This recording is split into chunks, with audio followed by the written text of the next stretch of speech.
आप सबको याद है ना, जब पिछले साल हमारे देसी धन कुबेर और मोदी जी के प्रिय मुकेश अंबानी के छोटे बेटे अनंत अंबानी की जामनगर में 3 दिन तक भव्य सगाई का आयोजन हुआ था। उस समय खूब खबरें आई थी अनंत अंबानी के खास प्रोजेक्ट वन तारा के बारे में, जो कहने को तो एक एनिमल रेस्क्यू सेंटर है, लेकिन तमाम लोग इसे अनंत अंबानी का प्राइवेट जू भी कहते हैं।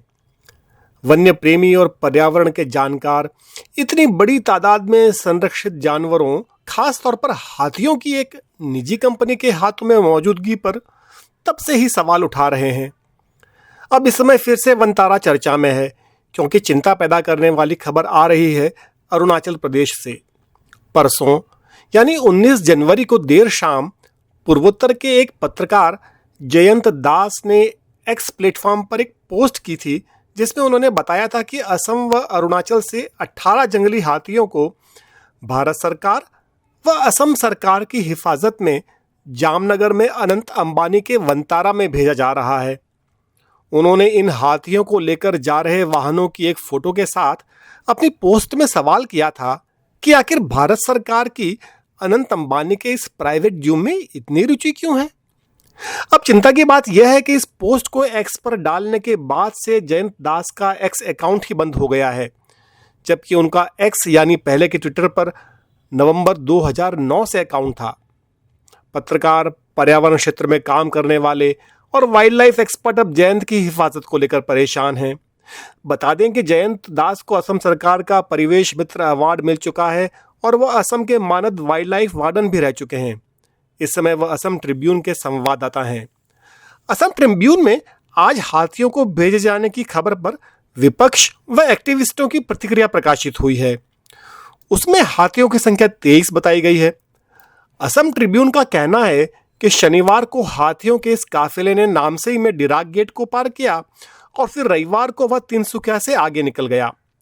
सोमवार को जब दिन भर इस पर हल्ला मचा तो असम के मुख्यमंत्री हेमंत बिस्वा शर्मा ने कहा कि ये हाथी असम के नहीं हैं। रिलायंस ने मंगलवार को फिर एक प्रेस विज्ञप्ति जारी करके कहा कि वह 20 हाथियों के स्वागत की तैयारी कर रहा है, जिन्हें अरुणाचल प्रदेश के लकड़ी उद्योग से मुक्त कराया गया है।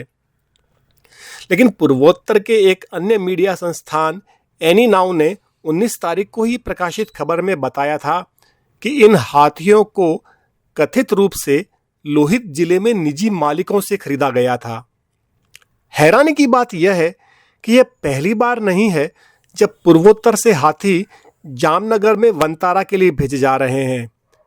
एनी नाउ की खबर के अनुसार 2021 के बाद से कम 39 हाथी अरुणाचल प्रदेश से वनतारा भेजे जा चुके हैं।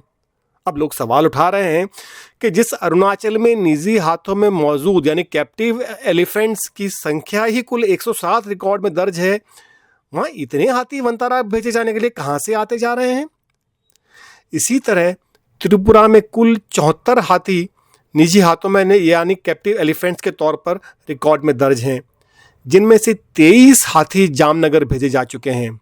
यानी कुल मिलाकर यह सिलसिला कई सालों से और पूर्वोत्तर में भाजपा के नियंत्रण वाले सभी राज्यों से चल रहा है। जानी मानी पर्यावरण पत्रकार बहार दत्त ने एक्स प्लेटफॉर्म पर अपनी पोस्ट में सवाल उठाया है कि देश में एक भी किसी निजी जू को इस तरह की इजाज़त नहीं मिली है। फिर भला क्या बात है कि अनंत अंबानी के जू को हर चीज़ के लिए बड़ी फास्टैग क्लियरेंस मिल जा रही है, वह भी लंबी दूरी के लिए हाथियों को लाने ले जाने के समेत। एक अन्य वरिष्ठ पत्रकार प्रेरणा सिंह बिंद्रा ने एक्स प्लेटफॉर्म पर लिखा, आखिर देश भर से हाथियों को एक बड़े कॉरपोरेट घराने के निजी जू के लिए भेजे जाने की इस भयानक प्रवृत्ति को भारत सरकार से कैसे मंजूरी व मदद मिल जा रही है। और प्रोजेक्ट हाथी क्यों चुप है? चुप तो तमाम हाथी विज्ञानी भी हैं।